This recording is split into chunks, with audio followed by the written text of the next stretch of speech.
Hello everyone, আসসালামু আলাইকুম। Welcome back to my channel Sumaiya Arthi's recipe. আজকে নিয়ে এসেছি ঘরোয়া উপকরণ দিয়ে পারফেক্ট মেয়োনেজের রেসিপি নিয়ে। তবে আজকের এই মেয়োনেজটা আমি ডিম ছাড়াই তৈরি করেছি। আমার মতো যারা ডিম দিয়ে মেয়োনেজটা পছন্দ করে না তাদের আজকের রেসিপিটা অনেক ভালো লাগবে। দোকানের মেয়োনেজের চেয়ে বাসায় আপনারা মেয়োনেজ বানিয়ে দেখবেন, খেতে ভীষণ মজা। তাহলে চলুন দেরি না করে শুরু করা যাক।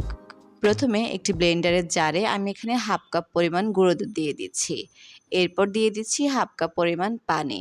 আজকের এই রেসিপিটা আমি গুঁড়ো দুধ দিয়ে তৈরি করছি। গুঁড়ো দুধের পরিবর্তে আপনারা এখানে ঘন হাফ কাপ লিকুইড দুধ দিতে পারেন। এরপর দিয়ে দিয়েছি লবণ হাফ চা চামচ, সাদা গোলমরিচ গুঁড়ো দিয়ে দিয়েছি হাফ চা চামচ, লেবুর রস দিয়ে দিয়েছি 1 টেবিল চামচ। লেবুর রসটা কোনোভাবে স্কিপ করা যাবে না। এরপর দিয়ে দিচ্ছি ভিনেগার 1 টেবিল চামচ পরিমাণ। লেবুর রস এবং ভিনেগার কোনোভাবে বাদ দেওয়া যাবে না। দিয়ে দিচ্ছি সয়াবিন তেল হাফ কাপ পরিমাণ। আপনারা চাইলে এখানে সরিষার তেল অথবা অলিভ অয়েল দিতে পারেন।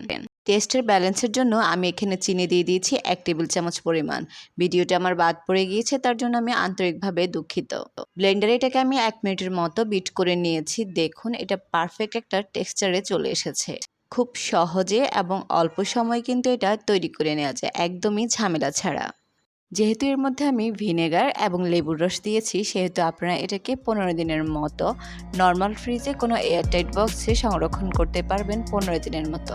তবে এটাকে কোনোভাবে ডিপ ফ্রিজে ফ্রোজেন করতে যাবেন না। আপনারা যখন এটাকে ডিপ ফ্রিজে ফ্রোজেন করতে যাবেন, এটাকে যখন বের করে নর্মাল করতে চাইবেন তখন কিন্তু এটা তেলটা ছেড়ে দিবে। চেষ্টা করবেন এটাকে নর্মাল ফ্রিজে ফ্রোজেন করে রাখার।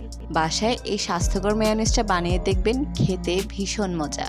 বাচ্চাদের টিফিনে স্যান্ডউইচ বা অন্য যে কোনো কিছু বানাতে কিন্তু আপনারা এই স্বাস্থ্যকর মেয়োনেজটা তৈরি করে দিতে পারেন। আর এটা বানাতে খুবই অল্প সময় লাগে। রেসিপিটি আপনার কাছে ভালো লাগলে চ্যানেলটিকে সাবস্ক্রাইব করতে ভুলবেন না। দেখা হবে নতুন কোনো রেসিপি নিয়ে। সে পর্যন্ত সবাই ভালো থাকবেন। আল্লাহ হাফেজ।